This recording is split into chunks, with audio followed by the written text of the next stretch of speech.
Seetha's pages. இன்றைக்கி நம்ம பார்க்குறது ஒரு ஈவினிங் ஸ்நாக்.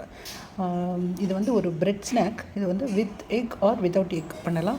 இது எப்படி பண்ணுறதுன்றது இப்போ பார்ப்போம். இந்த ஸ்நாக் பண்ணுறதுக்கு தேவையானது வந்து 2 வெங்காயம் பொடியாக அரிஞ்சு வச்சுருக்கேன், பச்சை மிளகா 1 பொடியாக அரிஞ்சிருக்கேன், கேப்சிகம் 3 கலர்லேயும் சும்மா சின்ன சின்னதாக ஒரு சின்ன சின்ன பீசஸாக போட்டிருக்கு, ஒரு எக்கு தேவை, கொஞ்சம் கொத்தமல்லி. இது இல்லாமல் 3 ஸ்லைஸ் ப்ரெட் எடுத்திருக்கு, கொஞ்சம் வெண்ணெய் எடுத்திருக்கேன். உங்களுக்கு தேவையான பொடி, மிளகாய் பொடி போடலாம், பெப்பர் தூள் போடலாம், இல்லை சாம்பார் பொடி போடலாம். எது வேணும்னாலும் உங்களுக்கு தேவையான பொடியும் இதில் சேர்த்துக்கலாம். ஸோ இது எப்படி பண்ணுறதுன்றது இப்போ பார்ப்போம். முதல்ல இந்த 3 ப்ரெட்டுடைய ஓரங்களை எடுத்துடுறேன் நான். இதை வந்து நம்ம அப்படியே அழகாக கட் பண்ணணும்னு இல்லை, நம்ம பிச்சு போட்டாலே போதும்.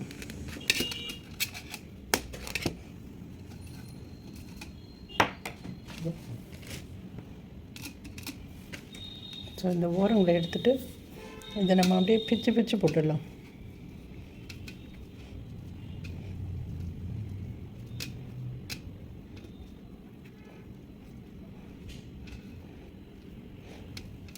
நான் 2 பீஸே எடுத்துக்கிறேன், 3 கொஞ்சம் அதிகமாக இருக்குது. அதை கட் பண்ணிவிட்டு இப்படி சின்ன சின்னதாக பிச்சு போட்டுக்கலாம்.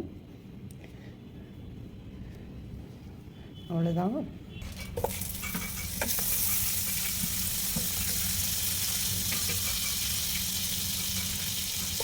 ஃபஸ்ட்டு பட்டர் சேர்க்குறேன்.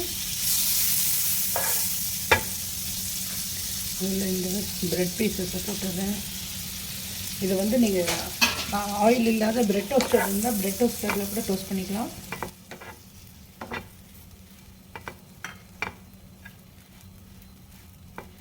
இது குழந்தைங்களுக்கு கொடுக்குறதா இருந்தால் நிறைய நீங்கள் பட்டர் சேர்க்கலாம், தாராளமாக பட்டர் சேர்க்கலாம். உங்களுக்கு பண்ணுறதா இருந்தால் நீங்கள் ப்ரெட் டோஸ்டரில் போட்டு எடுத்துகிட்டு நீங்கள் பண்ணிக்கலாம்.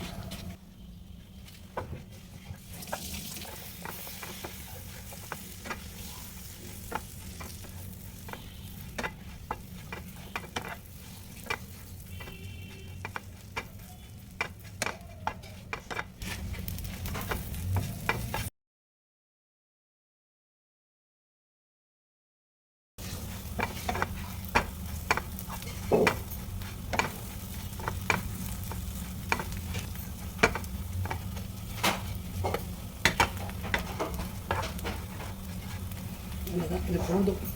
திருப்பி நம்ம வறுக்க போகிறோம், அதனால் இது போதும். கொஞ்சம் எண்ணெய் விடுறேன். எண்ணெயில் சோம்பு சேர்க்குறேன், ஒரு 1/2 ஸ்பூன். பொரியிற ஸ்டேஜில் வெங்காயம் சேர்த்துடுறேன், பச்சை மிளகாய், கேப்சிகம் 3 வச்சுருக்கிறதையும் சேர்த்துடுறேன்.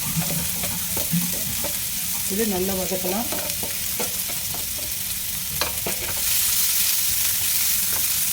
கருக்காமல் இருக்கிறதுக்காக கொஞ்சமாக உப்பு போடுறேன்.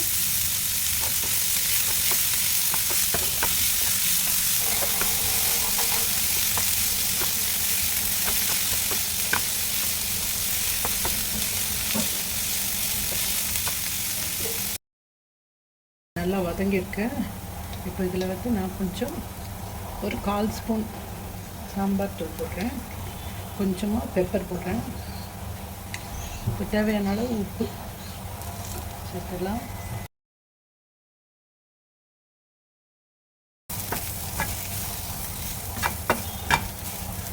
நல்லா வதங்கிடுச்சு, வதங்கினது போதும். இப்போ நம்ம வறுத்து வச்சுருக்கிற பிரெட் க்ரம்ஸ் சேர்த்துடலாம்.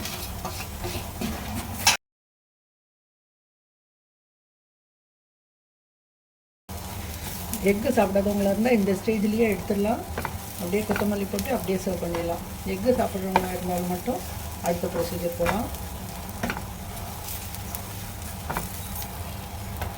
நான் அந்த முட்டையை கொஞ்சமாக உப்பு போட்டு நல்லா அடிச்சிட்டு வந்திருக்கேன். இப்போ இது நான் இதில் சேர்த்துடுறேன்.